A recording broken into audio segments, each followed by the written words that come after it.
Hamilton County Coroner's Office providing an update today on those remains found in Delhi Township over the weekend. Brittany Harry was at the press conference earlier today and is live from Delhi Township with more. Brittany.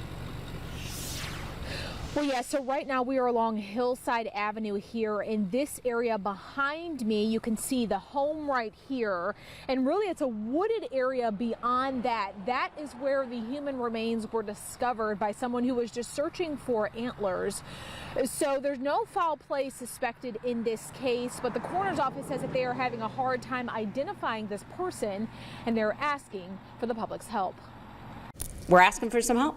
Anybody you haven't talked to in a while, anybody who hasn't touched base with you, anybody you haven't heard from since the fall or summer last year.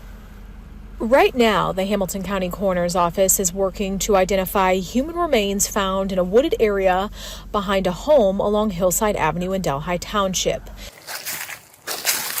This body camera video provided by Delhi Township Police shows just how wooded and secluded the area is. The remains were first discovered over the weekend, but the coroner's office says it's believed the man had been there since the fall. There was no sites, no campsites. We hit drones in the area and we really walked the hillside quite a bit, and we found nothing to indicate somebody was living there.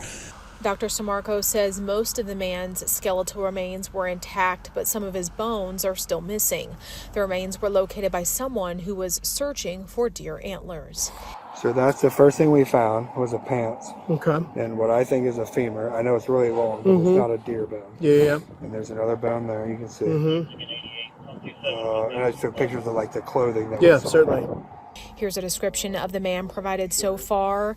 A middle-aged black man about 6 feet tall wearing extra large shirts. He was wearing a Port Authority fleece jacket, Levi Strauss jeans, and Airwalk shoes that are a size 13. The exact shoes are pictured on your screen right now. No foul play is suspected in the man's death. There wasn't any evidence of bullet wounds or anything on the skeletal remains that we have. There wasn't any evidence of blunt trauma or trauma to his skull or the bones. The coroner's office says it's believed the man took himself to the area prior to his death. Public, do not fear that there is something nefarious going on in the area. We don't believe that. So the coroner's office says that search and rescue crews will be back out here in a few days just to do more searching in that wooded area, looking for any more bones. They are confident, though, that they will eventually be able to identify this man. But if you have any information that could help them, maybe you know someone that you haven't heard from in a while, give the coroner's office a call or your local police department. I'm reporting live in Delhi Township. Brittany Harry, Fox 19 Now.